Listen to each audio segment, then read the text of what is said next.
وكفى أما بعد فأعوذ بالله من الشيطان الرجيم بسم الله الرحمن الرحيم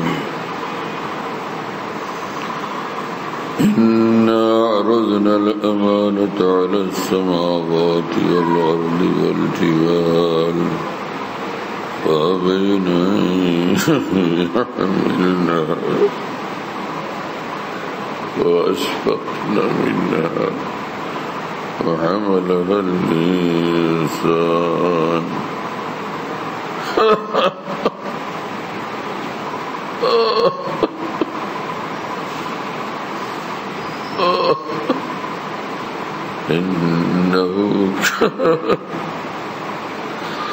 إنه كان ظلوما جهولا صدق الله مولانا العظيم. وقال رسول الله صلى الله تعالى عليه وسلم فيما يرويه عن ربه تبارك وتعالى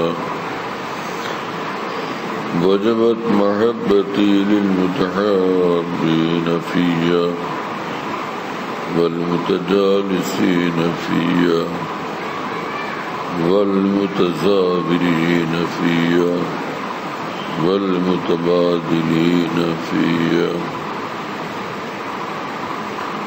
وقال عليه الصلاة والسلام من أحب لله وأبغض لله وأعطى لله ومنع لله فقد استكمل الإيمان. وقال عليه الصلاة والسلام لا إله إلا الله ليس لها حجاب دون الله حتى تخلص إليه أو كما قال رسول الله صلى الله تعالى عليه وسلم.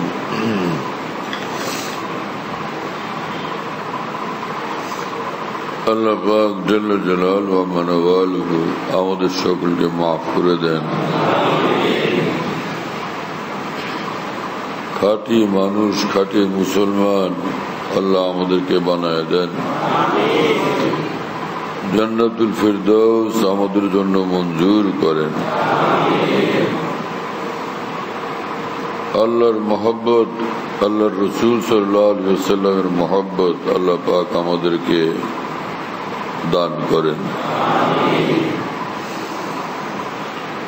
এবং আমাদেরকে সারা জাহানের মুসলমানদেরকে আল্লাহ তাআলা দু জাহানের কামিয়াবি নসিব করে দেন। আর ভাইরা, পৃথিবীটা ভরা অসংখ্য মাখলুকাত, সুন্দর এই পৃথিবী, সুন্দর আসমান এবং জমিন, সুন্দর গাছপালা, তরুলতা, পাহাড় পর্বত, নদী নালা, সুন্দর আকাশ বাতাস এবং সুন্দর চন্দ্র এবং সূর্য এবং রাত দিন, এর মধ্যে মানুষ সবচেয়ে বেশি সুন্দর।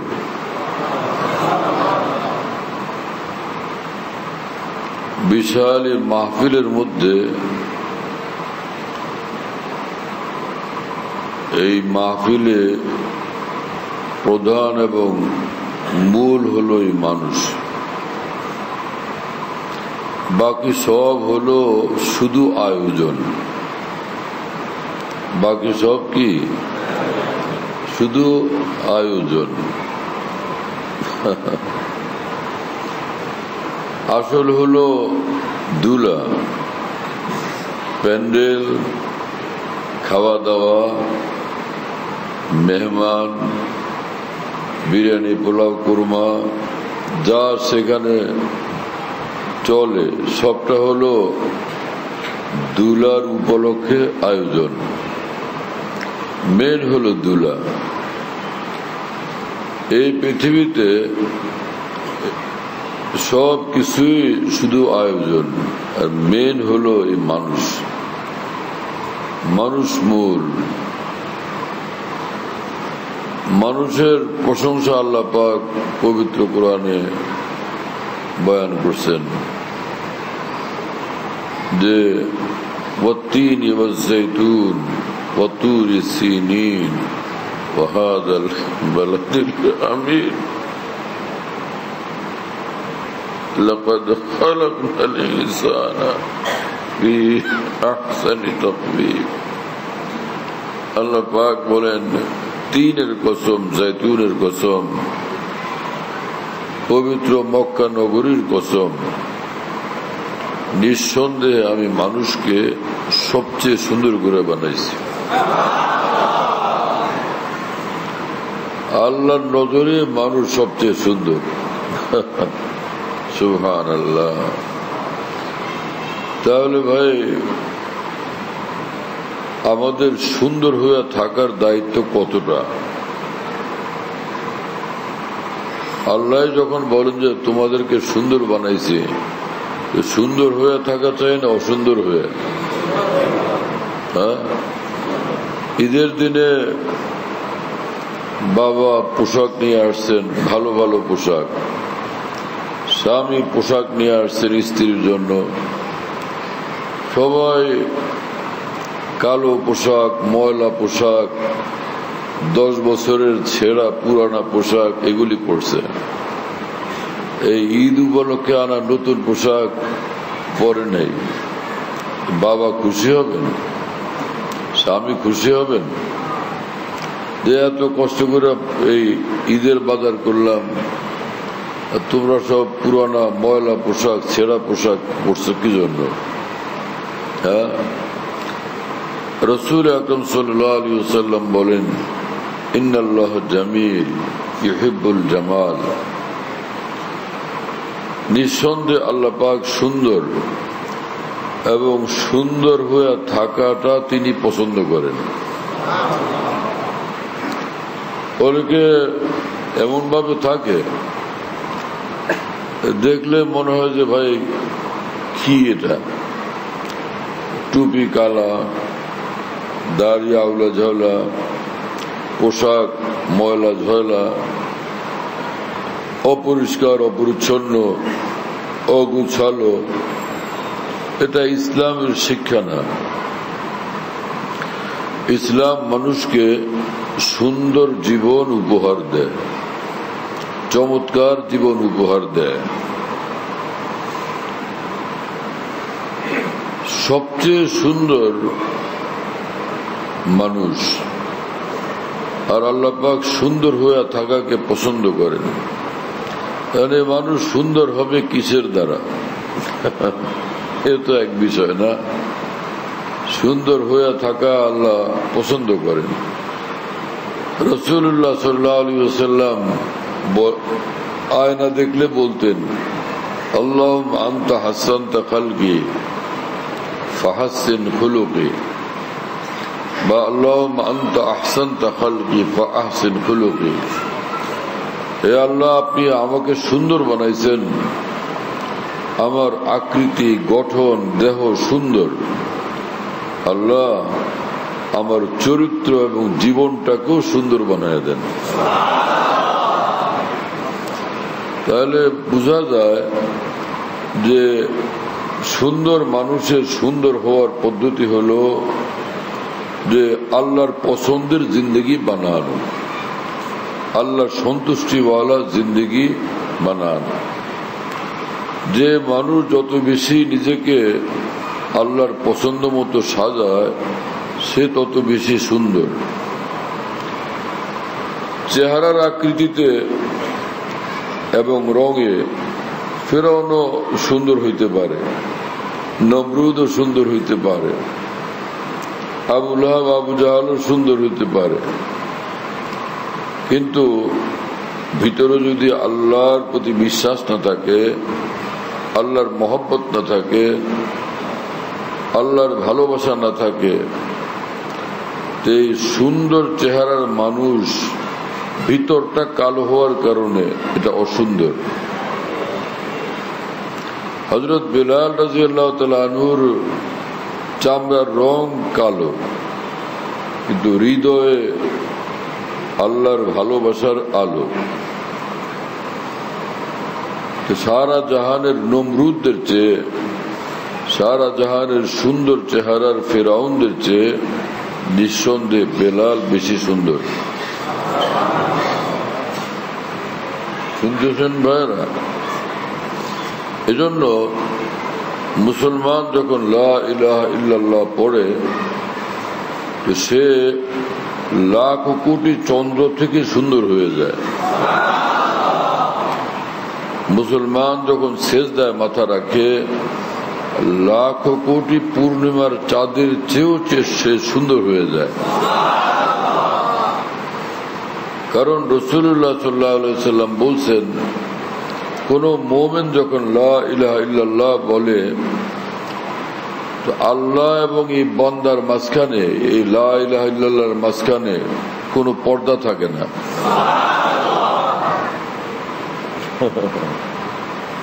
আকাশে যখন সূর্য উদয় হয়, নিচে আয়না, নিচে আয়না, মাঝখানে সূর্য আর আয়নার মাঝখানে যদি পর্দা না থাকে, তো আয়নাটা কিরকম ঝলমল করবে। মুমিন যখন লা ইলাহা ইল্লাল্লাহ বলে, তো আল্লাহ এবং এই বান্দার লা ইলাহা ইল্লাল্লাহর মাঝখানে কোনো পর্দা থাকে না। তো এই বান্দার অন্তর আল্লাহর নূরে কি পরিমাণ ঝলমল করতে থাকে। শুনতেছেন প্রিয় বন্ধুরা আমার? ভাই, এজন্য মুসলমান তো এই পৃথিবীর এক বিস্ময়। মুসলমান এই পৃথিবীর এক বিস্ময়। লাখ কোটি সূর্যের মধ্যে এত আলো নাই। এক ঈমানওয়ালার, এক মুসলমানের লা ইলাহা ইল্লাল্লাহ ওয়ালা অন্তরে যেই পরিমাণ নূর আছে, আলো আছে। আল্লাহ তাআলা আমাদেরকে ঈমান ইসলামের কদর করার তৌফিক দান করেন। এক বুজুর্গ বলছেন যে, निगाह इश्क तो बेपर्दा देखती है उसे, खिरात के सामने अब तक हिजाब आलम है। আল্লাহর জন্য যে সব গায়রুল্লাহকে ত্যাগ করে দিছে, আল্লাহরই দেওয়ানার অন্তর চক্ষু, রুহের চক্ষু জমিনে থেকে আরশ পর্যন্ত আল্লাহ পাকের নূর দেখতে থাকে। কিন্তু যারা খালি বুদ্ধিজীবী, লা ইলাহা ইল্লাল্লাহ ওয়ালা না, আল্লাহর মহব্বতের সিনা ওয়ালা না, তারা এগুলো কিছুই বুঝতে পারে না। আল্লাহ তাআলা আমাদেরকে আল্লাহ পাকের মহব্বত নসিব করে দেন। আমার ভাইরা, আল্লাহ তাআলা পৃথিবী বানাইছেন, এই সুন্দর মাহফিল বানাইছেন মানুষের জন্য, আর মানুষকে বানাইছেন আল্লাহর জন্য। পৃথিবীটা কার জন্য? মানুষের জন্য, আর মানুষ আল্লাহর জন্য।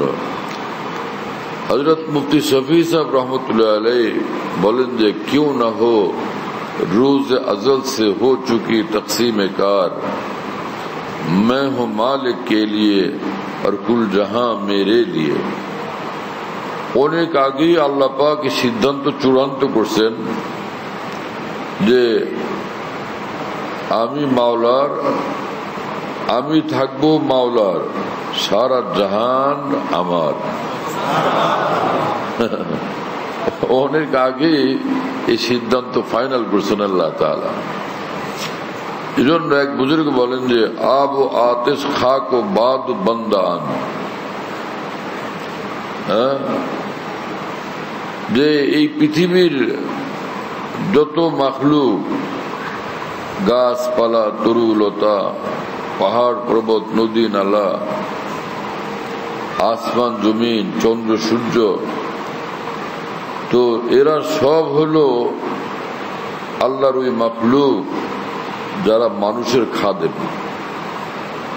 এই আসমানও মানুষের খাদেম, এই চাঁদ সূরজও মানুষের খাদেম। খাদেম বড় না মাখদুম বড়? বড় পীর জিলানী আসছেন, তিনি মাখদুম, আর সঙ্গে আসছেন 1000 খাদেম। খাদেম বড় না মাখদুম বড়? মাখদুম মানে যার খেদমত করা হয়। খাদেম বড় না মাখদুম বড়? সারা জাহান খাদেম, আরে মানুষ হলো মাখদুম। তাহলে বড় কে? এই খাদেমরা বড় না মাখদুম বড়? তাহলে বট গাছ বড় না মানুষ বড়? সূর্য বড় না মানুষ বড়? চন্দ্র বড় না মানুষ বড়? সুবহানাল্লাহ তাআলা বিহামদি। হ্যাঁ, মানুষ সকলের চেয়ে বড়। ফের এই মানুষ পৃথিবীর আর কাউকে পূজা করবে কেন? এই মানুষ পৃথিবীর অন্য মাখলুককে কেন পূজা করবে? আর এক মাখলুকের সামনে কেন সিজদা করবে? এই আমাদের উপাসনা, আরাধনা, আমাদের ইবাদত বন্দেগী, আমাদের সিজদা রুকু এক আল্লাহর জন্য, এক আল্লাহর জন্য। আল্লাহ তাআলা কবুল করেন, বুঝার তৌফিক দান করেন। আমি বলছিলাম যে বান্দা যখন লা ইলাহা ইল্লাল্লাহ পড়ে, তো লাখ কোটি চন্দ্র সূর্যের চেয়ে তার অন্তর নূরে বেশি আলোকিত হয়ে যায়। কারণ সে বান্দার লা ইলাহা ইল্লাল্লাহ আর আল্লাহর মাঝখানে কোনো পর্দা থাকে না। তো কি পরিমাণ নূর তার অন্তরে তখন আসে। আমি বলছিলাম যে একবার যখন বান্দা সেজদায় মাথা রাখে, লাখ কোটি চন্দ্র সূর্যের চেয়ে তার অন্তরাত্মা বেশি আলোকিত হয়ে যায়। কেন? কারণ রাসূল পাক সাল্লাল্লাহু আলাইহি ওয়াসাল্লাম বলছেন, ইন্নাল আবদা ইয়াসজুদু আলা কদমাইর রহমান। বান্দা যখন সিজদা করে আল্লাহ পাকের নূরের কদমের উপর সিজদা করে। তো বান্দা তখন কোথায় থাকে? হযরত হাকিমুল উম্মত মুজাদ্দিদুল মিল্লাত মওলানা আশরাফ আলী থানভী রহমতুল্লাহ আলাইহির খলিফা খাজা আজজুল হাসান মুরজুব রহমতুল্লাহ আলাইহি বলেন, সরদে মে সর রাখ दूं तो जमी को आसमां कर दूं। আমি যখন সেজদায় মাথা রাখি জমিনকে আসমান বানায় দিই। সেজদার জমিন আসমান থেকে দামি হয়ে যায়। আসমান ঈর্ষা করে, আসমান না হইয়া এই জমিন হইলে কত ভালো হইতো, যে জমিনে বান্দা আল্লাহকে সেজদা করে। আল্লাহ তাআলা আমাদেরকে তৌফিক দেন, কবুল করেন। মুসলমানরা অনেকে ইসলামের বুঝ না থাকার কারণে মনে করে যে এই কাফের মুশরিকরা ওরা কত বড় আর আমরা কত মিসকিন। অনেক মুসলমান এটা মনে করে না, ওদের কতগুলি পারমাণবিক বোমা আর আমাদের কোনো পারমাণবিক বোমা নেই। ওদের কত বড় বড় বিল্ডিং, আমাদের এত বড় বড় বিল্ডিং নাই। ওদের কত বিশাল শহর, বিশাল দেশ, আমাদের তো এত বিশাল শহর, বিশাল দেশ নাই। কি কথা বুঝেন নাই? ওদের এত বড় ইউরোপ, ওদের এত বড় আমেরিকা, ওদের এত বড় চীন, হ্যাঁ, ওদের এত বড় কানাডা এবং জার্মানি, আমাদের তো এত বড় নাই। অনেক মুসলমানরা এরকম মনে মনে খামোকা টেনশন করে কিনা? করে না? করে না? আমার প্রিয় বন্ধুরা, কয় হাজার কোটি আমেরিকা, ইউরোপ, জার্মানি, কানাডা একত্রিত হলে মদিনার এক বালুর সমান হবে। বলেন কয় হাজার কোটি আমেরিকা ইউরোপ একত্রিত হলে কাবা শরীফের একটা ইটের সমান হবে। কয় হাজার কোটি আমেরিকা, কানাডা, ইউরোপ, চীন, জার্মানি একত্রিত হলে রাসূলুল্লাহ সাল্লাল্লাহু আলাইহি ওয়াসাল্লামের রওজা মুবারকের এই সামান্য ধুলি কণার সমান হবে। তো যার কাছে সম্পদ বড় সে যদি ধনী, তাহলে পৃথিবীর কাফের মুশরিকরা ধনী নাই মুসলমান ধনী? বড় ধনী ওরা না মুসলমানরা?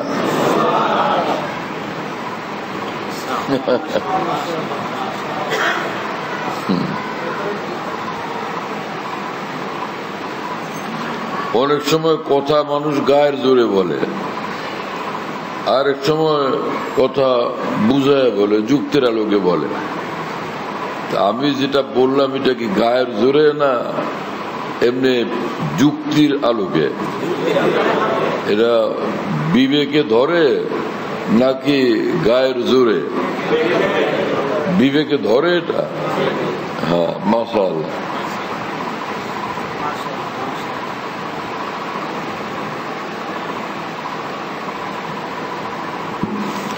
আমার উস্তাদ হযরত মাওলানা আব্দুল মজিদ ঢাকাবুজুর রহমতুল্লাহ আলাইহি লালবাগ মাদ্রাসার মুহাদ্দিস ছিলেন, অনেক বড় আলেম।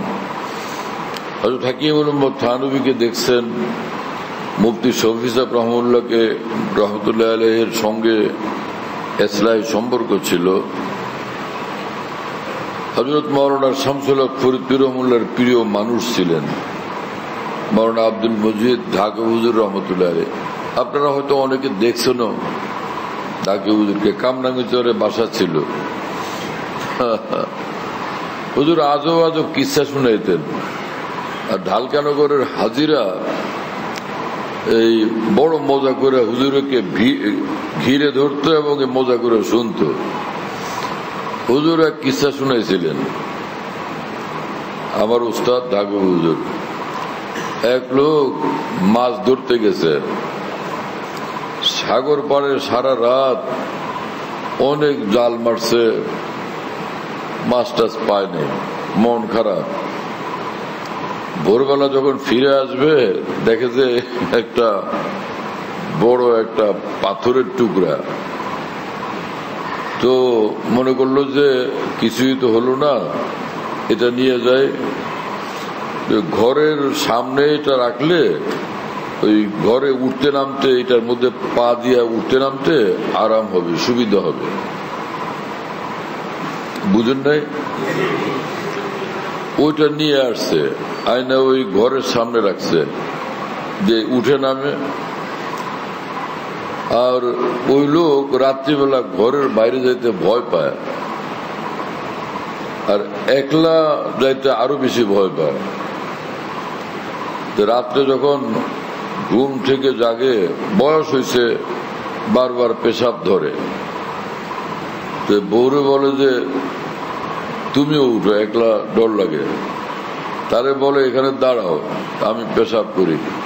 সে বাইরেও যায় না, ওই যে ওখানে ঘরের দুয়ারে বসে আর ওই পাথরটার উপরে পেশাব করে। পোলাপারে করে না এরকম? আপনারা শহরের লোক তো, জিঞ্জির এই এলাকার তো খানিকটা গ্রাম গ্রাম ভাব, এখন তো শহর হয়ে গেছে সবকিছু। তো এরকম গ্রাম দেশে কিন্তু পোলাপানে এরকম করে যে ওই ঘরের ওই ভিতরে থেকে এই যে নামে যে জায়গাটা পা দিয়া সেখানে পেশাব করে দেয়। তো মায়েরা ওখানে পেশাব করে আবার নিয়ে আসে, কারণ চোখে ওদের ঘুম। ওই রকম ওই স্বামী পেশাব করে, স্ত্রী ওখানে দাঁড়ায় থাকে। হযরত মাওলানা রশিদ আহমদ গঙ্গুই রহমতুল্লাহ আলাইহি হাদিস শরীফ পড়াইতেন, বুখারী শরীফ পড়াইতেন। তো ছাত্ররা সবগুলো কিতাব দাওরা হাদিসের, বুখারী, মুসলিম, তিরমিজি, আবু দাউদ, নাসাই, ইবনে মাজাহ, সব ওই একলা মাওলানা রশিদ আহমদ গঙ্গুই রহমতুল্লাহ পড়াইতেন। ছাত্ররা পড়তে পড়তে পড়তে পড়তে জীবানি আসতো, ঘুম ধরে যেত। তো মৌলানা গঙ্গুই তখন একটা কিস্সা বলতেন, এবং উনি সারা জীবনে ওই একটা কিস্সাই পারতেন, আর কোনো কিস্সা পারতেন না, কোনো ঘটনা আর কোনোদিন বলতেন না। ওই কিস্সা একটাই বলতেন ওদের ঘুম ভাঙানোর জন্য। তো তিনি বলতেন যে এক বুড়ার বুড়ি ছিল, বুড়া বুড়ির ভীষণ পাগল ছিল, ভক্ত ছিল, বুড়ির কথা ছাড়া কোনো কাজই করতো না। বুড়ি ওকে করলে তখন ওই বুড়া ওই কাজ করতো, এটা করবো করো, তাহলে করতো। শ্বশুর বাড়ি যাবো, যাও, তো যাইতো, মানে বাজারে যাবো, যাও, তখন যাইতো। তো রাত্রিবেলায় বুড়ার পেশাব ধরতো, তখন বউরে ওই বুড়িরে উঠাইতো। পরে যখন পেশাব করতে বসতো, বৈশা তখন জিজ্ঞেস করতো, উর্দু ভাষী, তো বলতো যে মুতু, জিজ্ঞেস করতো যে বউরে, তখন জিজ্ঞেস করতো পারমিশন নেয়, মুতু, আমি মুতবো? বলে হ্যাঁ মুতলো, হ্যাঁ হ্যাঁ মুতো মুতো। তখন ও মুততো, পেশাব করতো। এই কিসা শুনাইলেই মৌলানা গঙ্গুই তাল বেলে হাসতে হাসতে, পীর জি হুজুর বা হাফিজ জি হুজুর যদি সবকে এরকম কিসা শোনান, কি পরিমাণ হাসি আসবে। তো মৌলানা গঙ্গুই এই কিসা এটা তখন শুনাইতেন, তাল বেলে হাসতে হাসতে ওদের ঘুম ভেঙে যেত, আবার উনি পড়ানো শুরু করে দিতেন। তো ওই ওখানে ওই লোক ওই পাথরের উপরে পেশাব করতো প্রতিদিন। তো একদিন ওই বাড়ির সামনে দিয়ে এক জাওহারি যাইতেছিল, জাওহারি ওই পাথরটা দেখা দাঁড়ায় গেছে, আগে এসে বলে যে ভাই এই পাথরটা বেচবেন? বলে বেচবো। কত দাম দিবেন? বলে 50,000 টাকা। ওই লোক চিন্তা করলো যে একটা পাথর, এটার দাম 50,000 টাকা, বলে এটা রোজ পেশাব করি, কি ব্যাপার, খামো খাইবে? না না না, আমি দেব না, এটা আমার কাজে লাগে ভাই। পরে ওই লোক বললো যে ভাই এটা বেচেন, এটাতে কি করবেন? দাম বলো, দাম আপনি তাহলে ঠিক মতো বলেন কত? বলে 1 লাখ টাকা। ওই লোক এখনো সন্দেহের মধ্যে পড়ে গেছে যে ব্যাপার কি, আমি এটা পেশাব করি, একটা খামোকা পাথর, তো এটা 1 লাখ টাকা। পরে না না, ওই লোকেরা এখনো মোড়ের ভিতরে আরো কামড় দিছে যে এটা কি ঘটনা কি। বল না, আমি দিব না 1 লাখ টাকা। পরে বলে যে কত দিবেন? আপনি বলেন। আচ্ছা ভাই, কথা মারায় লাভ নাই, 5 লাখ টাকা। 5 লাখ টাকা দিব না। আরে কি হলো? পরে ওই লোক বুঝছে, জাওহারি বুঝছে যে এই লোক একটু সচেতন হয়ে গেছে, তো এতে কাজ হবে না। হ্যাঁ, পরে বললো যে ভাই আচ্ছা ঠিক আছে চলেন, 10 লাখ টাকাই দিন। না, এইসব হবে না, 10 লাখ টাকা হবে না। কত হলে দিবেন সেটা বলেন। না, দিবই না, এটা আমি বেচবই না। ওই লোকের মনের মধ্যে খুব চিন্তা দেখছে যে নিশ্চয়ই কোনো রহস্য আছে, ঘটনা আছে। এই ফেলনা জিনিস, সেটার দাম 10 লাখ কোথেকে হয়? ব্যাপার কি, আমার এটা বুঝতে হবে। এখন আর বেচে না। ওই লোকও মনে করছে যে ও বুঝে ফেলছে আর দিবে না, তাহলে আমি যাই। ওই লোক চলে গেছে।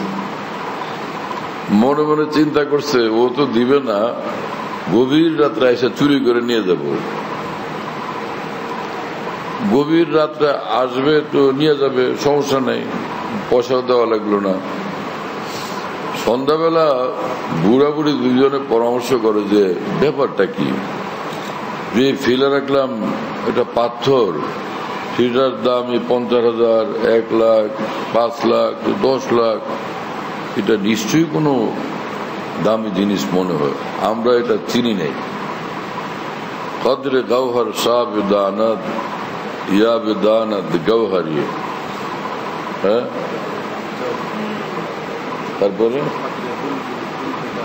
কদরে গুল বুলবুল বেদানাত ইয়া বেদানাত শাহ পরি, যে জওহরের কি দাম এটা হয় বাদশাহ বুঝেন, না হয় জওহরি বুঝে। আর ফুলের কি মূল্য সেটা বুলবুল বুঝতে পারে। হ্যাঁ, তো ওরা রাত্রিবেলা সন্ধ্যার সময় সন্দেহ করছে যে না জানি চুরি করে নিয়ে যায়। দুইজন এটা ধরাধরি করে ঘরের ভিতরে নিয়ে লুকায় রাখছে এবং সারা রাত জায়গা থেকে পাহারা দিছে। কি জানে কি ব্যাপার। পরের দিন আসছে, ওই রাত্রিবেলা আসছে, আইসে দেখে যে ওটা তো নাই, উঠে ঘরে রেখে দিছে। ওই লোক বুঝতে পারছে যে না, এরা সতর্ক হয়ে গেছে, সচেতন হয়ে গেছে, কাজ হবে না, চুরি করা যাবে না। পরের দিন ওই লোক আসছে, আইসা বলে যে ভাই জিনিসটা কই? বলে আছে, এটা রাখছি হেফাজতে ঘরে। পরে বল ওর জওহারি তো, সে বলল যে ভাই এটা আপনি বুঝে ফেলছেন জিনিসটা, আপনি তো আর বেচবেন না, আমি বুঝতেছি, আপনি নিজে ধোকা খায়েন না, এটা হীরা,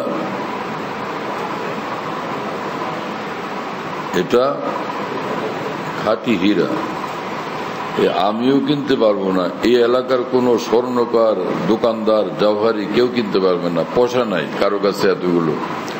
এটা কিনলে আমাদের দেশের বাদশাহ কিনতে পারবেন।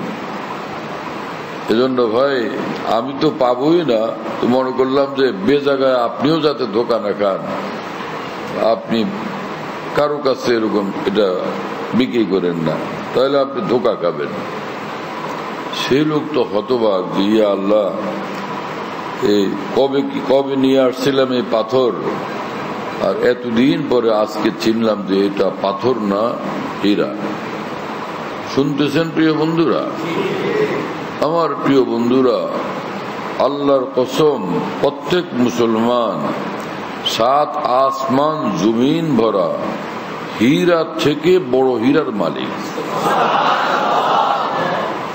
কিন্তু আমরা মুসলমান সেই জিনিস বুঝি না, সেই জিনিসের কদর করি না। আল্লাহ তাআলা আমাদেরকে লা ইলাহা ইল্লাল্লাহর মূল্য বুঝার তৌফিক দান করেন, এক এক সিজদার মূল্য বুঝার তৌফিক দান করেন। আহা, বড়ই আফসোস যে আমার জীবনে আমি দেখলাম ছোটবেলা থেকে, আমি যখন একদম পিচ্ছি, 4-5 বছর বয়স, আলহামদুলিল্লাহ তখন থেকে, যদিও আমি একদমই গাঁও গ্রামের বাচ্চা, তখন থেকে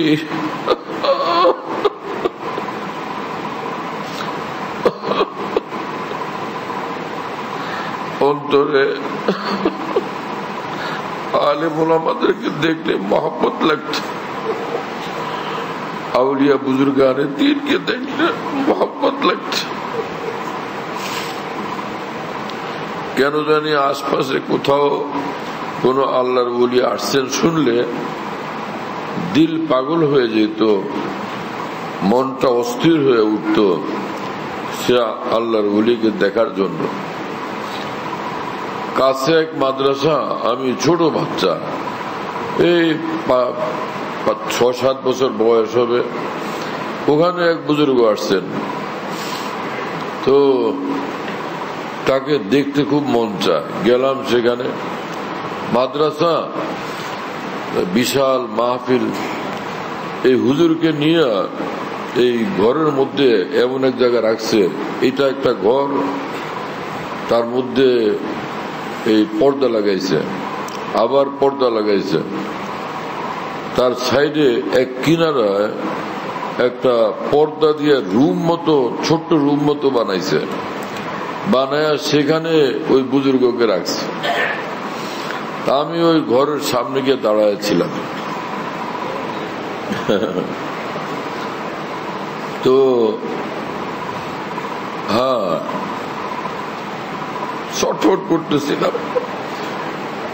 আমার মনে আছে যে অস্থির হয়ে খালি ওকে ঝুঁকি দিতেছিলাম, যা এই মানুষটাকে দেখতে ইচ্ছা করে। মানুষ তো ময়দান ভরা, মাহফিল ভরা, কারো দিকে নজর যায়নি, কাউকে দেখতে ইচ্ছা করেনি, কারো কাছে এক মুহূর্ত দাঁড়াইতেও মন চাইল না। ভিতরে যে মানুষটা আল্লাহর ওলি, তাকে এক নজর দেখার জন্য মন বেচैन ছিল, বেকরার ছিল।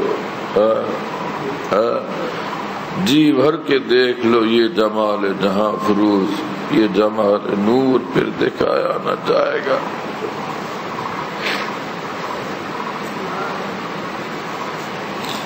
हजरत हकीमुल उम्मत मुजद्दिदुल मिल्लत मौलाना आशरफ আলী থানভী রহমতুল্লাহ আলাইহি বয়ান করতেছিলেন, ভারতের বিখ্যাত আলেম, জগৎ কাঁপানো আলেমে দ্বীন আল্লামা সৈয়দ সুলাইমান নদভী রহমতুল্লাহ আলাইহি ওই মজলিসে বয়ান শুনতেছিলেন। মৌলানা আশরাফ আলী থানভী সেই মানুষটা যার হাতে বড় মানুষ হয়েছেন মৌলানা শামসুল হক ফরিদপুর রহমতুল্লাহ আলাইহি, পীরজি হুজুর রহমতুল্লাহ আলাইহি, আরো হাজারো লাখ কোটি মানুষ। তো সেই হযরত মৌলানা আশরাফ আলী থানভী বয়ান করতেছেন, আল্লামা সৈয়দ সুলাইমান নদভী সে বয়ান শুনতেছেন। তিনি বিরাট বড় আলেম। বয়ান শোনার পরে মজলিস শেষ হলো, তো তিনি উঠলেন, আল্লামা সৈয়দ সুলাইমান নদভী, এবং একটা খাম্বাকে জড়ায় ধরলেন। স্থির দাঁড়ায় থাকতে পারতেছেন না, এত জোরে কান্না আসছে, এত জোরে কান্না যে নিজেকে সামলাইতে পারতেছেন না। ওই খাম্বাটাকে জড়ায় ধরে তিনি কাঁদতেছিলেন এবং বলতেছিলেন কবিতার ভাষায়, জানে কিস আন্দাজ সে তকরীর কি फिर ना पैदा शुबह बातिल हुआ, आज ही पाया मौजा कुरान में जैसे कुरान आज ही नाजिल हुआ। আমি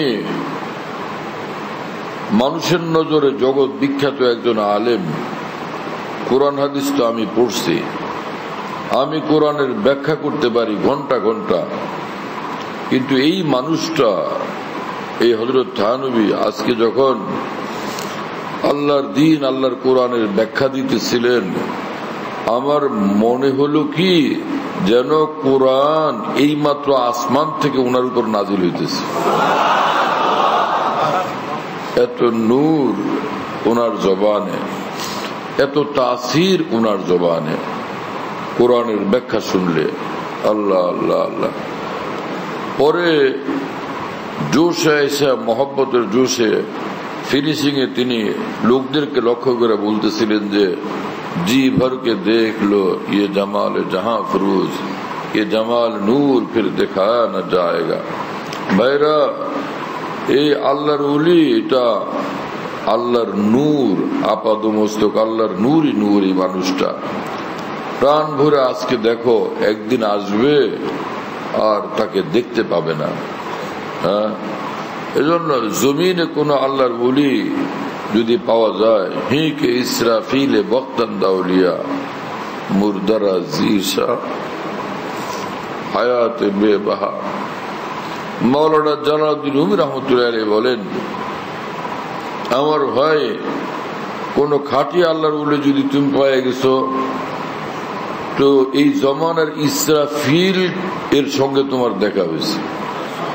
এই জমানার ইসরাফিলকে তুমি পেয়ে গেছো। ইসরাফিলের ফুৎকারে কবরের মুর্দারা জিন্দা হবে। এ আল্লাহর উলির আওয়াজে, আল্লাহর মহব্বতের আওয়াজে, বয়ানে লাখ কোটি মৃত মুসলমান জীবিত হবে। লাখ কোটি মুর্দা দিল আল্লাহ ওয়ালা হবে, আল্লাহর পাগল হবে, আল্লাহর দিকে ছুটবে। হ্যাঁ, সুবহানাল্লাহ। আমার শেখ হযরত মাওলানা শাহ হাকিম মোহাম্মদ আখতার সাহেব রহমতুল্লাহ আলাইহি ভারতে এক বুজুর্গের সঙ্গে সাক্ষাৎ করতে গেলেন। কিছুক্ষণ ওনার সঙ্গে বসলেন, তারপরে তিনি বললেন যে, হে আল্লাহওয়ালা, মুয়াসসর চু মরা সোহবত বজানে আশিকা আয়াত, हमी भी नम के जन्नत पर जमी आज आसमा आया। হে আল্লাহর ওলিরা, আপনাদের সঙ্গে কিছুক্ষণ বসলে মনে হয় কি জান্নাত আসমান থেকে এইখানেই অবতরণ করছে জমিনে। এত শান্তি এখানে, এত আরাম এখানে, এত মজা এখানে, এত নূর এখানে। আহা, কি যে শান্তি আল্লাহর ওলিদের সঙ্গে বসলে। শুনতেছেন আমার ভাইয়েরা? আমার ভাইয়েরা, লাখ কোটি নমরুদকে দেখলাম, ফেরাউনকে দেখলাম, লাখ কোটি রাজা বাদশাহকে দেখলাম। এটা একদিকে। একবার যদি হযরত বড় পীর জিলানীকে দেখলাম তো ফির কি দেখলাম? শুনতেছেন আমার ভাইয়েরা? সুবহানাল্লাহ তাআলা বিহামদিহি।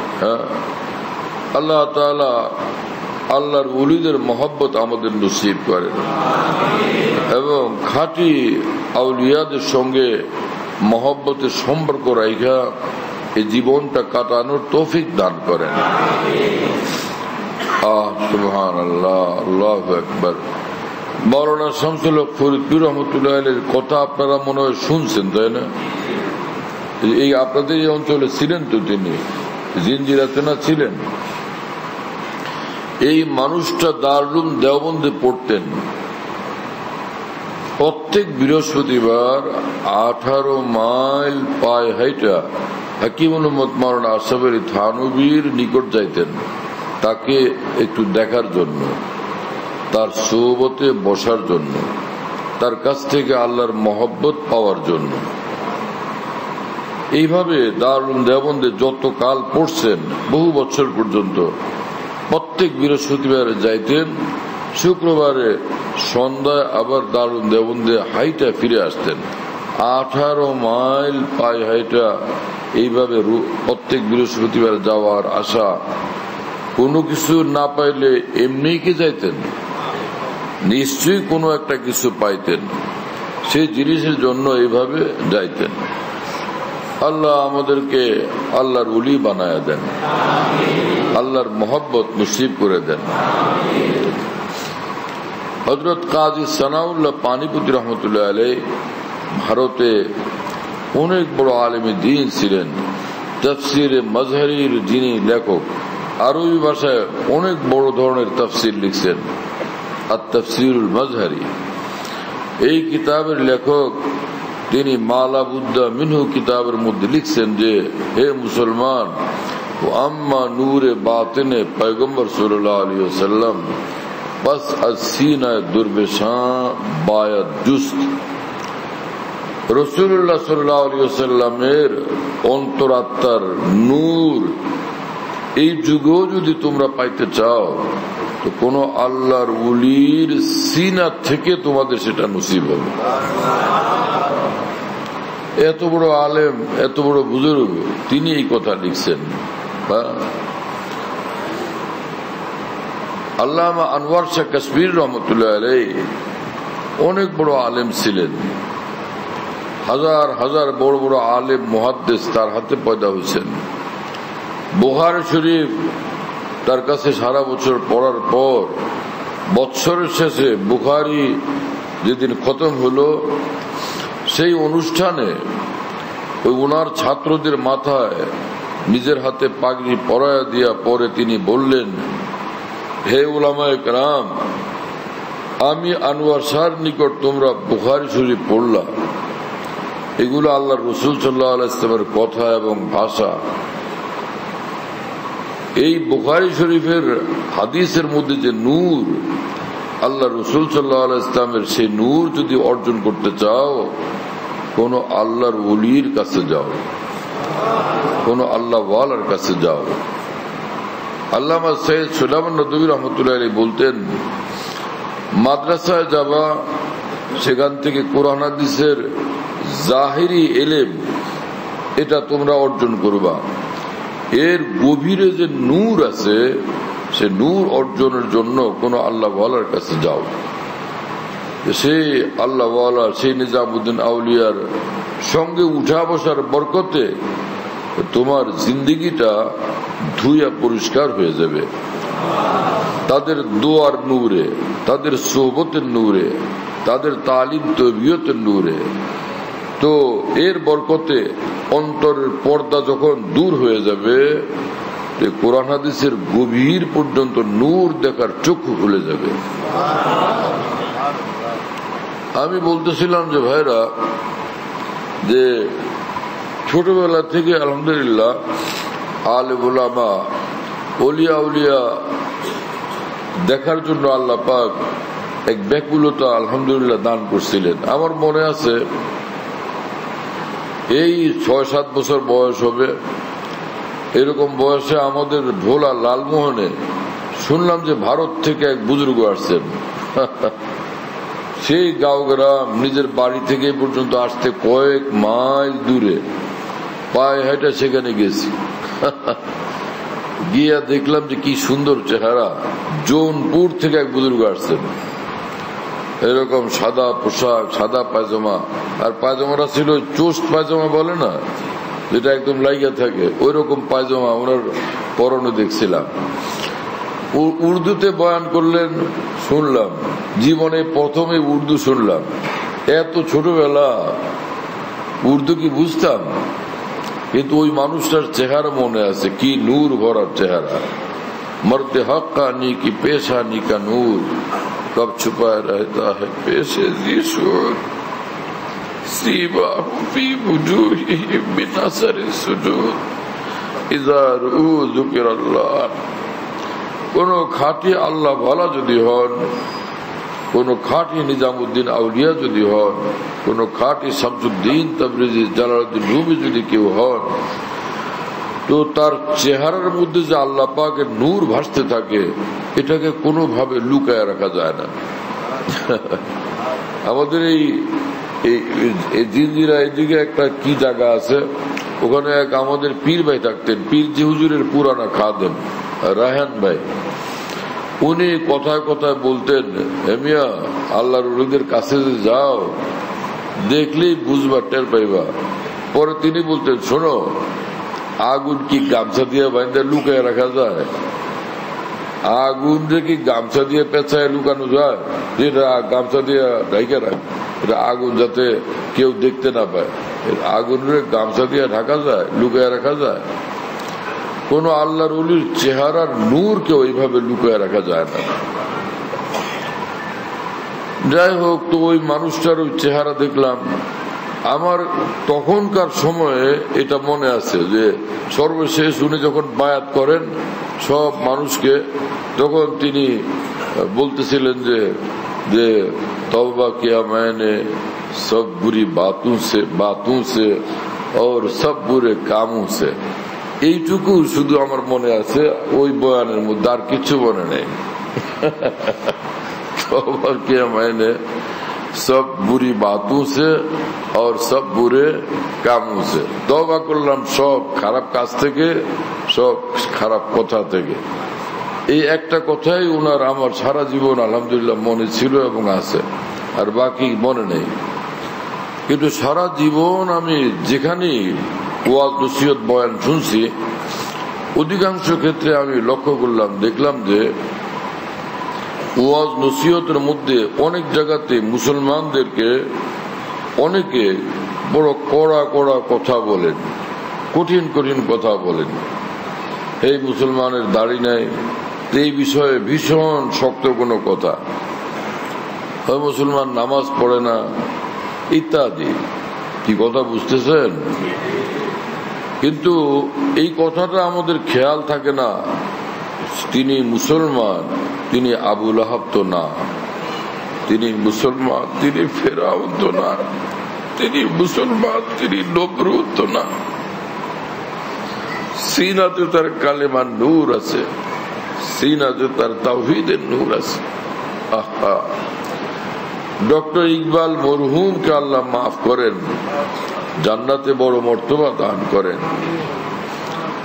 এই প্রাচ্যের কবি ডক্টর ইকবাল মরহুম তিনি বলতেন, তাওহীদ কি আমানত সিনু মে হ্যায় হামারি।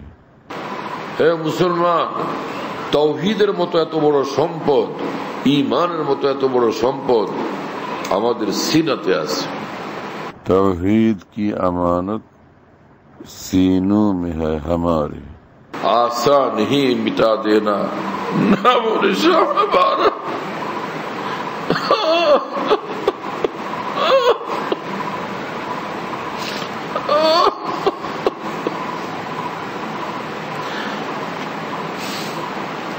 আমাদের সিনাতে ঈমানের সম্পদ আছে, তাওহীদের সম্পদ আছে, আমাদের নাম ও নিশান মিটাইয়া দেওয়ার শক্তি কার নাই পৃথিবীতে। আল্লাহ মুসলমানের সঙ্গে আছেন, আল্লাহ মুসলমানকে হেফাজত করবেন। যে মক্কাতে তো এক রাসূলুল্লাহ সাল্লাল্লাহু আলাইহি ওয়াসাল্লাম লা ইলাহা ইল্লাল্লাহ ওয়ালা ছিলেন, একলাই বের হয়েছেন লা ইলাহা ইল্লাল্লাহ নিয়া। তাকে শেষ করার জন্য, কতল করার জন্য কত চক্রান্ত ষড়যন্ত্র হলো, তো ওরা কি মিটাইতে পারছে? ইউরিদুনা আন ইউতফিউ নূরাল্লাহি বিআফওয়াহিহিম আল্লাহু মুতিম্মু নূরিহি ওয়ালাউ কারিহাল কাফিরুন। আল্লাহ পাক বলেন যে সারা দুনিয়ার কাফের মুশরিকরা আমার নূরকে নিভিয়ে দিতে চেষ্টা করতেছে ফু দিয়া, আমি আল্লাহ আমার নূরকে সারা জাহানে পৌঁছে দিব। এটাকে আমি মুকাম্মাল করব, পূর্ণতা দান করব, পূর্ণাঙ্গ ভাবে এর বিকাশ ঘটাবো। কে ঠেকায়? তো আমি দেখি কাফেরদের যতই এটা খারাপ লাগুক, অপছন্দ লাগুক, কিন্তু আমার দিন, আমার নূরকে আমি সারা জাহানে চমকাবো। এত চেষ্টা করেও মক্কার কাফেররা সফল কাম হইতে পারছে? ইসলামের নূর, কোরআনের নূর, দ্বীনের নূর সারা জাহানে পৌঁছে নাই। কে পৌঁছাইছেন? মহান আল্লাহ। ऐसा मामला मौलाना करामत अली जौनपुरी रहमतुल्लाह अलैह के उनार शायख, उनार मुर्शिद हजरत मौलाना अब्दुल अजीज शाह अब्दुल अजीज रहमतुल्लाह अलैह তিনি বললেন যে না, হযরত সৈয়দ আহমদ শহীদ রহমতুল্লাহ আলাইহ তিনি বললেন যে কারামত আলী, তোমারে দায়িত্ব দিলাম বাংলায় যাও। বাংলায়, এই আমাদের বৃহত্তর বাংলায় তো হিন্দুরা ছিল না, তুমি ওখানে গিয়া তাওহীদের দাওয়াত দাও, ঈমানের দাওয়াত দাও। মাওলানা কারামত আলী জৌনপুর রহমতুল্লাহ আলাইহ যে এলাকা দিয়ে যাইতেন, এই হিন্দুরা ওনাকে দেখলে চিৎকার দিয়া উঠতো, ওনার চেহারা দেখে আল্লাহ আল্লাহ কি দেখলাম। হ্যাঁ, এবং সহজেই সকলে লা ইলাহা ইল্লাল্লাহ পড়ে মুসলমান হয়ে গেছে। आशिक का जनाजा है जरा धूम से निकले।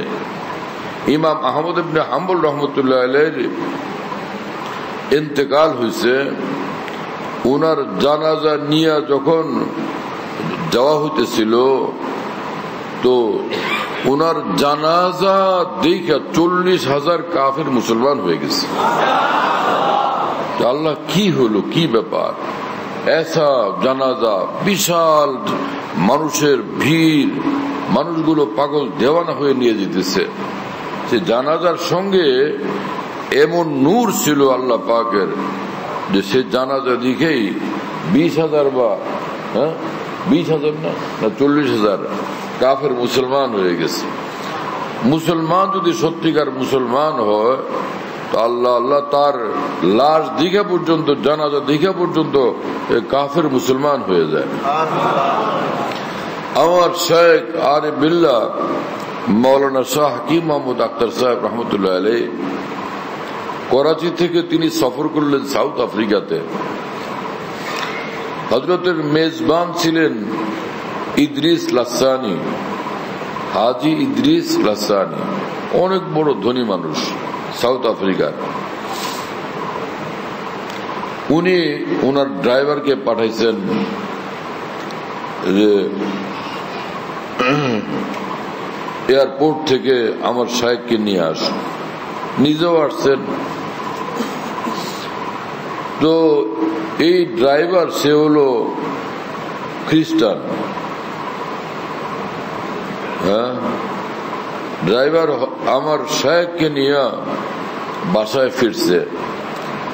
তার যে মালিক ইদ্রিস লাসানি সাহেবকে সে জিজ্ঞেস করতেছে, স্যার এই কোন ধর্মের লোক? বলে তিনি মুসলমান, ইসলাম ধর্মের লোক। তার ধর্ম হলো ইসলাম। খ্রিস্টান তখন বলে, স্যার উনার যে ধর্ম আমাকে সেই ধর্মে দীক্ষিত করে দেন, কারণ ওনার চেহারা দেখলেই বোঝা যায় ইনি যে ধর্মের লোক সেই ধর্মই সত্য।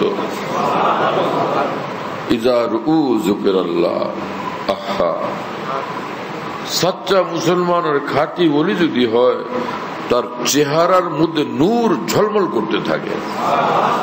চেহারা দেখে হয়রান হয়ে গেছে যে কি দেখলাম আমি জীবনে। কি বলবো, এই সময় কত সব ঘটনা বলি মনে পড়তেছে, কোনটা বলি।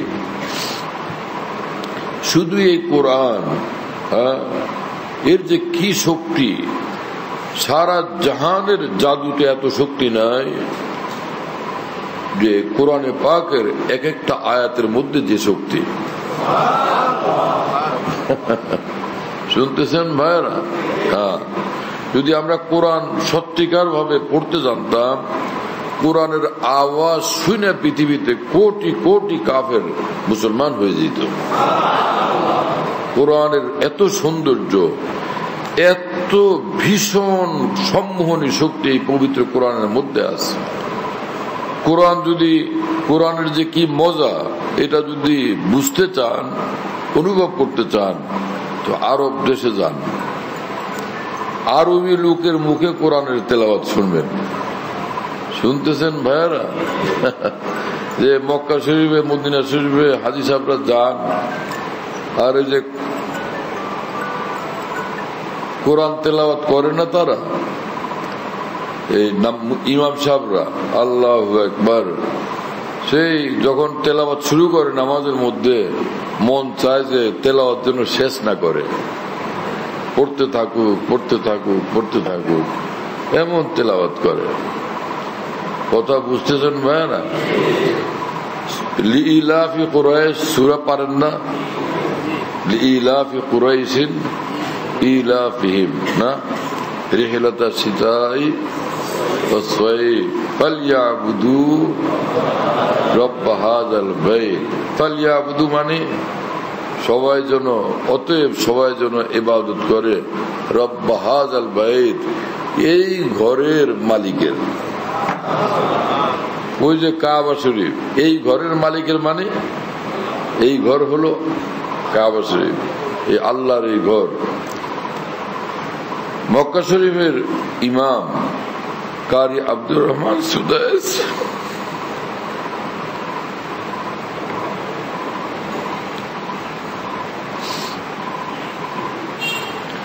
একবার মাগরিবের নামাজে এই সূরা পড়তেছিলেন। যখন তিনি এই আয়াত পড়তে শুরু করছেন, ফালইয়াবুদু রব্ব হাযাল বাইত, এমন কান্না শুরু করছেন, কাবা একদম উনার সামনে, কাবার সামনে দাঁড়ায় উনি এই আয়াত পড়তেছেন। যে ফালইয়াবুদু রাব্ব হাযাল বাইত, এমন কান্না শুরু করছেন উনি আয়াতের সঙ্গে। আমার ভাইয়েরা, পুরো হরম শরীফের সব মুসলমান শুধু কাঁদতেই ছিল, কাঁদতেই ছিল, কাঁদতেই ছিল। চতুর্দিক থেকে খালি কান্নার আওয়াজ আসতেছিল। আল্লাহ আল্লাহ আল্লাহ। আর একটা ঘটনা মনে পড়লো,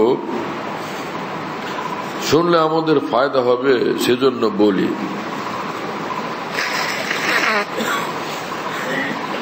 হ্যাঁ,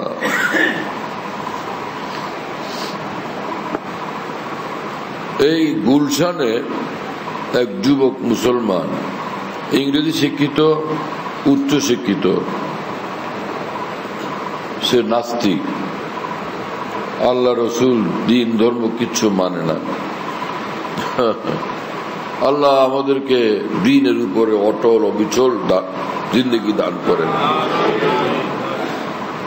তো সে কিছুই মানে না। তার স্ত্রী পরমা সুন্দরী এবং খুব ভালো মানুষ।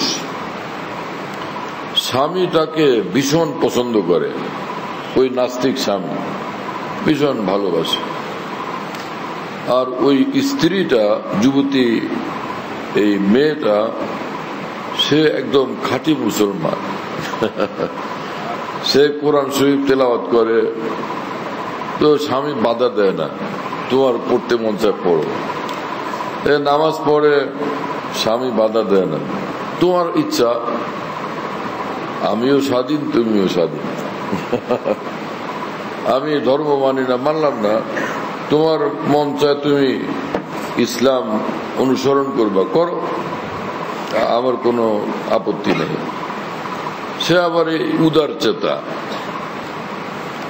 কিন্তু স্ত্রী যখনই যে প্রস্তাব দেয়, স্বামী সেটা মানে। স্ত্রী যদি বলে যে চলো দিল্লি যাব, চলো টিকিট করো, দিল্লি চলো, চলো কক্সবাজার যাব, সেন্ট মার্টিন যাব, চলো ওখানে, এইভাবে মানে স্ত্রীকে ভীষণ ভালোবাসে। একবার স্ত্রী বলল যে এবার একটা লম্বা সফরে যাব, আমাকে নিয়ে চলো। কোথায় লম্বা সফর বলো, ব্যবস্থা করি। বলে সারা দুনিয়া থেকে শুনি যে মানুষ কেবল মক্কা শরীফ যায়। মক্কায় কি, ওখানে কাবা শরীফ আছে, তা আমার মক্কা দেখতে ইচ্ছা করে, কাবা দেখতে ইচ্ছা করে, আমার মক্কা দেখাও, কাবা দেখাও। যেহেতু সে স্ত্রীর ভক্ত, স্ত্রীর পাগল, যাই বলে তাই মানে। বলে ঠিক আছে, তো চলো। টিকিট বানাইলো, ভিসা হলো, টিকিট বানাইলো, এরপরে স্ত্রীকে নিয়ে সে মক্কা শরীফ গেছে। বলে আমি কাবা দেখবো, কাবা। সব মানুষ কাবার পাগল, কাবা কি, আমাকে নিয়ে চলো। হোটেল থেকে তৈরি হয়ে দুইজনই রওনা হয়েছে কাবা দেখার জন্য। তো মসজিদুল হরম, হরম শরীফের মধ্যে মেয়েদের একটা অবস্থান করার জায়গা আছে, এখানে তারা থাকে, ওখানেই নামাজ পড়ে। পুরুষরা আলাদাভাবে নামাজ পড়ে। স্ত্রীকে মেয়েদের এখানে পৌঁছে দিয়া সে তো স্ত্রী তো কাবা দেখতেছে, আমিও ঘুরতে আসছি, আমিও দেখি, সেও কাবা দেখে। এর মধ্যে নামাজ দাঁড়ায় গেছে, হঠাৎ একামত শুরু, নামাজ দাঁড়ায় গেছে। তো কি করবে বেচারা, কোন দিক যাবে? সব তো মানে কাতার হয়ে গেছে, এখন তো নিরুপায় হয়ে দাঁড়ান লাগে না, সেও দাঁড়াইছে। এখন ইমাম সাহেব নামাজের মধ্যে শুরু করছেন কোরআন শরীফের তেলাওয়াত। আলহামদুলিল্লাহ রাব্বিল আলামিন আর রহমানির রহিম মালিক ইয়াউমিদ্দিন, কোরআন শরীফ থেকে পড়তেছেন। ওই কোরআনের তেলাওয়াত, আল্লাহ আল্লাহ, এত মধুর, এত মধুর, এত সুমধুর। এই যুবক কোরআনের আওয়াজ শুনে, তেলাওয়াত শুনে চিৎকার দিয়ে কাঁদতে শুরু করছে নামাজের মধ্যে।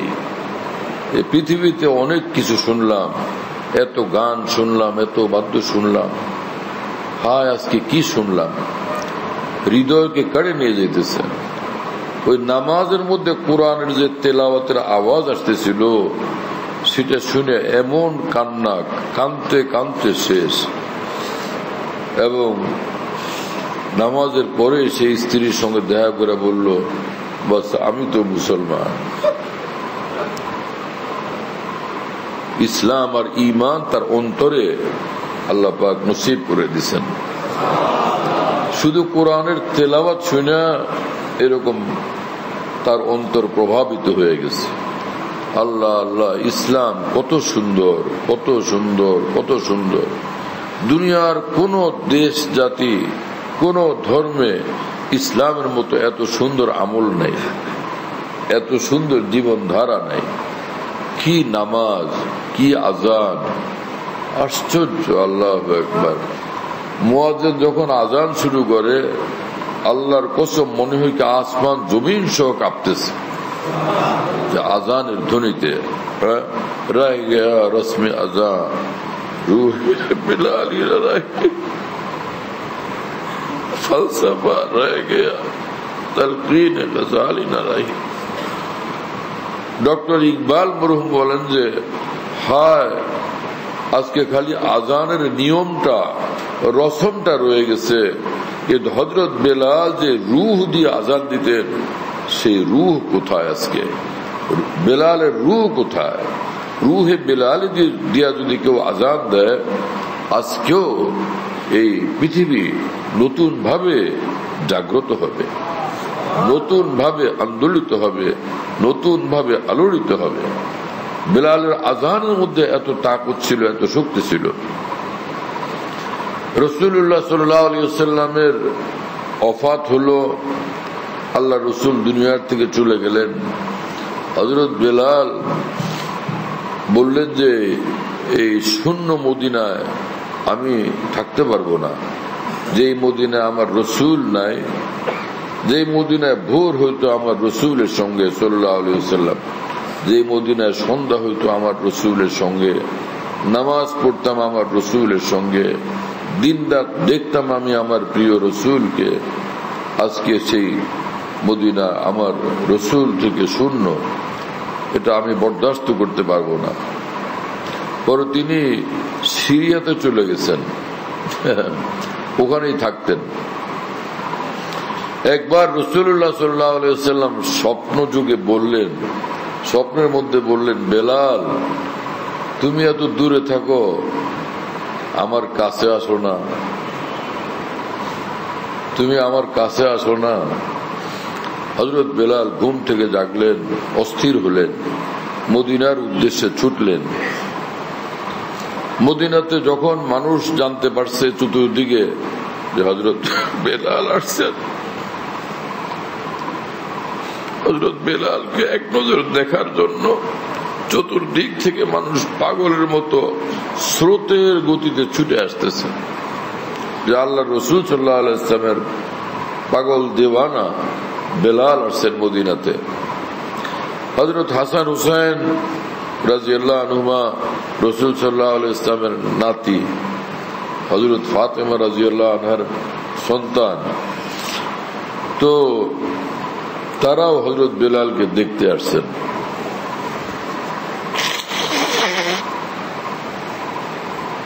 সাক্ষাৎ করলেন, বললেন যে, হযরত হাসান হুসাইন বললেন যে, আপনি আজকে আজান দিবেন, আজকে আপনি আজান দিবেন, আপনার আজান শুনব। মদিনা শরীফে যে উনি আজান উচ্চারণ করবেন, এতটা হিম্মত করতে পারতেছিলেন না যে আল্লাহ রসুল সাল্লাল্লাহু আলাইহি ওয়াসাল্লামের সামনে আজান দিতাম, আজকে আমি আজান দিব, তো আমার সেই পেয়ারা রসুল কোথায়? ওনার এই অবস্থা ছিল। হযরত হাসান হুসাইন রাদিয়াল্লাহু আনহুমার অনুরোধে তিনি আজান শুরু করলেন নামাজের সময়। হযরত বেলালের আজানের আওয়াজ শুনে মদিনার ঘর ঘর থেকে মানুষ ছুটে আসছে রাস্তাতে, এমনকি অস্থির হয়ে মেয়েরা পর্যন্ত ঘর থেকে বের হয়ে আসছে। বেলালের আজান শুনতেছি কোত্থেকে, বেলাল কোত্থেকে আসলেন? কি আজান ছিল আমার প্রিয় বন্ধুরা। হ্যাঁ, আমার জীবনে আমি এরকম আজান শুনছিলাম যে আজান সারা জাহানের জাদুর থেকে বেশি অন্তরকে প্রভাবিত করে। আমি এইরকম আজান শুনছিলাম 3 বার। একবার আজান দিছিলেন গেন্ডারিয়া বড় মসজিদে হযরত মাওলানা ফজলুর রহমান সাহেব রহমতুল্লাহ আলী, মাওলানা শামসুল হক ফরিদুর রহমুল্লাহর হাতে পালা মানুষ, ওনার খাদেম, বহুত বড় বুজুর্গ মানুষ। আজান দিচ্ছেন, আল্লাহু আকবার, কি আজান শুনলাম, সুবহানাল্লাহ তাআলা বিহামদি। আর একবার আজান শুনলাম আমার পীর ও মুর্শিদ লালবাগ শাহী মসজিদে জুমার নামাজের সময় হাফিজ হুজুর দাওয়াত দিয়ে আনছিলেন ভারতের বুজুর্গ মুহিউসুন্নাহ মাওলানা শাহ আবরার রহসাব রহমতুল্লাহ আলাইকে। তিনি মিম্বরে গিয়া বসলেন, খুতবা দিবেন, আজান দিবে কে? তো আমার মুর্শিদকে, আমার শায়েখকে শাহ হরদুই বললেন, হাকিম সাহেব আজান দিজিয়ে। হাকিম সাহেব, ভাই তুমি আজান দাও। উঠলেন, দাঁড়াইলেন, আজান দিলেন। আল্লাহু আকবার। এক আল্লাহর ওলি, এই জমানার এক শামসুদ্দিন তাবরেজি, এই জমানার এক জালালউদ্দিন রুমির কণ্ঠে সেদিন আজান শুনলাম। আরেকবার গহরডাঙ্গা থেকে আমরা আসতেছিলাম, ওই যে ফেরি না, ফেরির ওখানে যখন আসলাম, ফেরি দেরি হইতেছে ফেরি আসতে। তো মাওলানা শাহ আবরার সাহেব রহমতুল্লাহ এই মহান বুজুর্গ তিনি কথা বলতেছিলেন, আমরা শুনতেছিলাম। আসরের নামাজের ওয়াক্ত হয়ে গেছে। তিনি বললেন, সকলে উজু করো, এখন এখানে আমরা জামাতের সাথে নামাজ পড়ে নি। তো দরিয়ার পারে নামাজ পড়বেন, তখন এরকম জায়গাও ছিল প্রশস্ত। ওই সময় আমরা নদীতে নামলাম, নদীর মধ্যে নাইমা কাপড় পায়জামা উঁচু করে করে ধরে রেখে পরে উজু করতেছি, নদীর মধ্যে উজু করতেছি উপর হয়ে। হঠাৎ শুনি নদীর পারে আল্লাহ প্রাণ কাড়া আজানের ধ্বনি শোনা যাইতেছে। তাকায় দেখলাম এই বুজুর্গ মাওলানা শাহ আবরার রহমতুল্লাহ আলাইহি আজান দিতেছেন। 3 আল্লাহর ওলির মুখে আজান শুনছিলাম।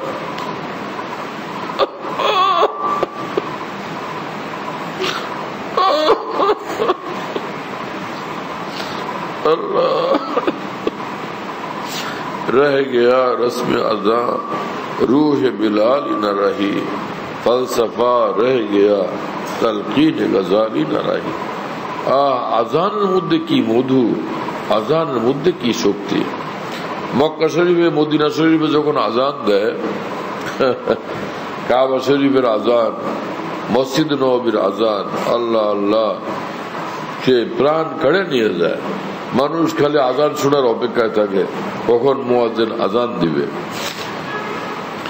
আমার ভাইয়েরা, ইসলামের প্রতিটি বিষয় সীমাহীন সুন্দর, সীমাহীন আকর্ষণীয়।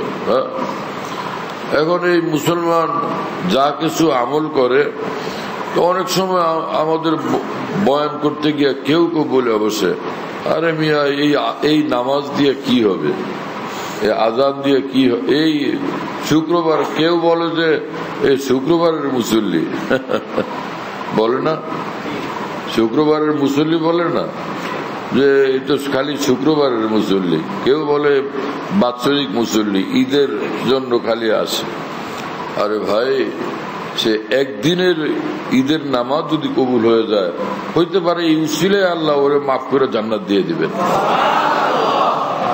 আরে ও যে জুমার নামাজে আসে ভাঙ্গা একটা মন নিয়া, এই সব মুসলমান কত ভালো মুসলমান, 5 ওয়াক্ত নামাজ পড়ে। আমি কপাল পড়া খালি জুমায় আছে, এই যে ভাঙ্গা মন নিয়ে দুইটা সেজদা করে যায়, হইতে পারে এই সেজদাই তাকে জান্নাত পর্যন্ত পৌঁছে দিবে। শুনতেছেন আমার ভাইয়েরা? কোন এখানে নিরাশ হওয়ার প্রশ্নই নেই। লা তাকনাতু মির রাহমাতিল্লাহ ইন্নাল্লাহ ইয়াগফিরুয যুনুবা জামিআ ইন্নাহু হুয়াল গফুরুর রহিম। আল্লাহ পাক বলেন যে, হে আমার বান্দারা, আমার রহমত থেকে নিরাশ হইও না, আমার দয়ার ব্যাপারে কেউ নিরাশ হবা না। আমি আল্লাহ ঘোষণা দিতেছি গ্যারান্টির সাথে যে যত বড় গুনাহগার তোমরা হও, মাফ চাইলে আমি নিঃসন্দেহে সব গুনাহ মাফ করে দিব, সবগুলো গুনাহ আমি মাফ করে দিব। এবং একবার ইবলিস বলছিল যে আল্লাহ, আপনার ইজ্জতের কসম,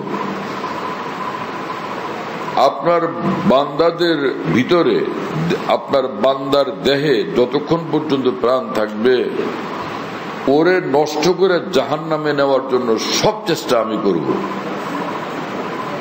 সব চেষ্টাই আমি করব। আপনার ইজ্জতের কসম করে বলি। উত্তরে মহান রব্বুল আলামিন বললেন, ওয়াইজ্জতি ওয়া জালালি ওয়া ইরতিফায়ে মাকানি লা আযালু আগফিরু লাহুম মাস্তাগফিরুনি। হে ইবলিস, আমার ইজ্জতের কসম, আমার মহাপ্রতাপের কসম, আমার সুউচ্চ মর্যাদার কসম করে আমি বলি, আমার এই গুনাহগার বান্দারা যতক্ষণ পর্যন্ত আমার নিকট মাফ চাইতে থাকবে আমি ওদেরকে মাফ করতেই থাকবো।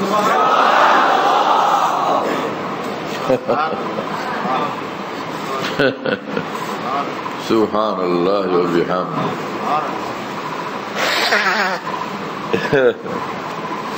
আমার ভাইরা, বকাবকি করে গালাগালি করে তো আর মুসলমান বানানো যায় না, আইন জারি করে কি আর মুসলমান বানানো যায়?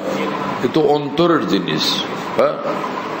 কার অন্তর কখন আল্লাহর দিকে ছুটে মিয়া বলা যায় না। নওমিদ হাম্মবাস কেরিন্দানে বাদানুষ নাগা বয় খুরুশ বা মঞ্জিল রসিদান। এক বুজুর্গ বলেন যে, তুমি হে মুসলমান নিরাশ হয়েও না।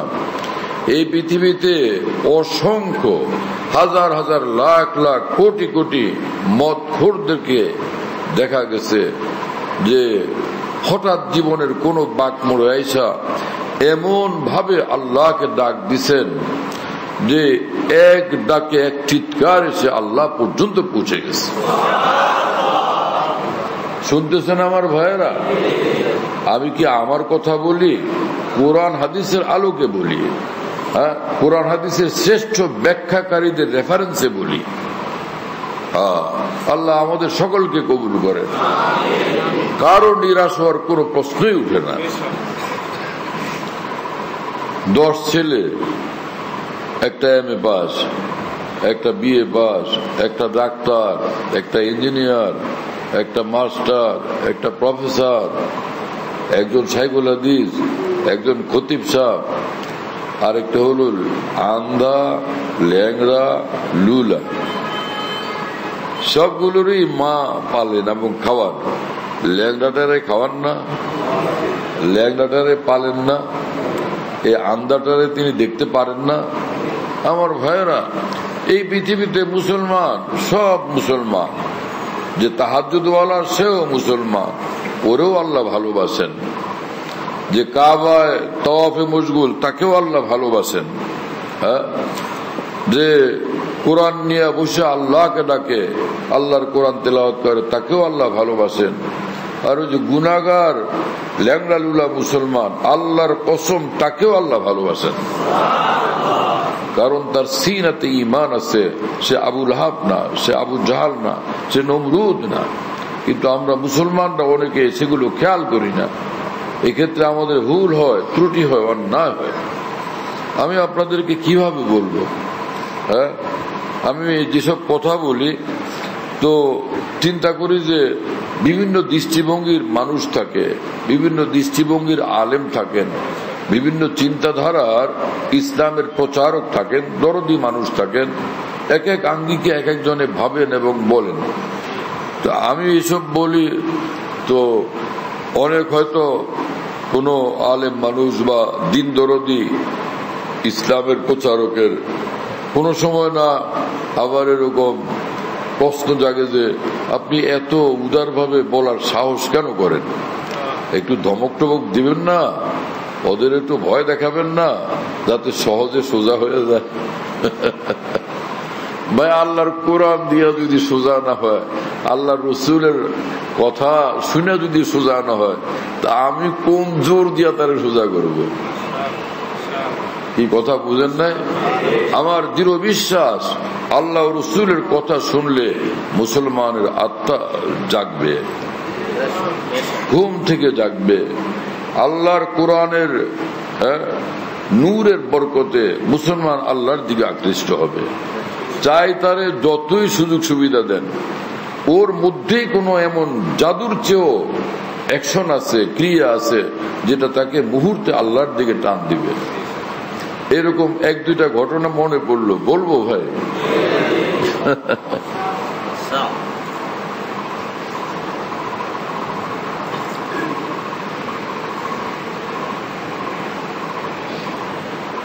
দুইটা ঘটনা মনে পড়ছে। একটা হাদিস শরীফের, যেটা রাসূল সাল্লাল্লাহু আলাইহি ওয়াসাল্লাম বলছেন, আর একটা এক বুজুর্গের বয়ান করা ঘটনা। দুটোটাই সুযোগ হলে শোনা ইনশাআল্লাহ।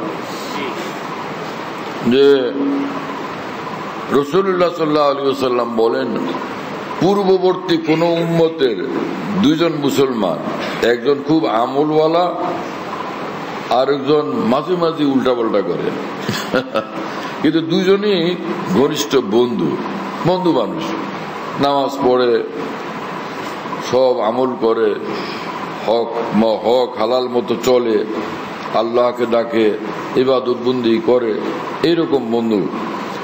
আরেক বন্ধু ও ভালো কাজের ফাঁকে ফাঁকে এক সময় একটা গুনাহ করে অবশ্য,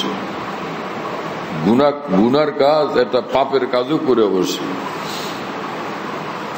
ওই ভালো যে ইবাদত গুজার বন্ধুটা, সে তাকে দেখে বলে, এই তুই যে এরকম আল্লাহর নাফরমানি করিস, ভালো না, ভালো না, এই আল্লাহ ধরবে তোরে। আমি আল্লাহর কসম করে বলি, তুই যে বাড়াবাড়ি করতেছিস, আল্লাহ তোরে ছাড়বে না, তুই ক্ষমা পাবি না, তোরে আল্লাহ মাফ করবে না। এই আবার আরেকদিন দেখলে এরকম খেপে এবং বকে। কি কথা বুঝেন নাই? একদিন খুব খেপছে এবং বলছে যে আল্লাহর কসম, আল্লাহ তোরে মাফ করবে না, তুই এত জঘন্য পাপ করলি। তো ওরে ওরকম যখন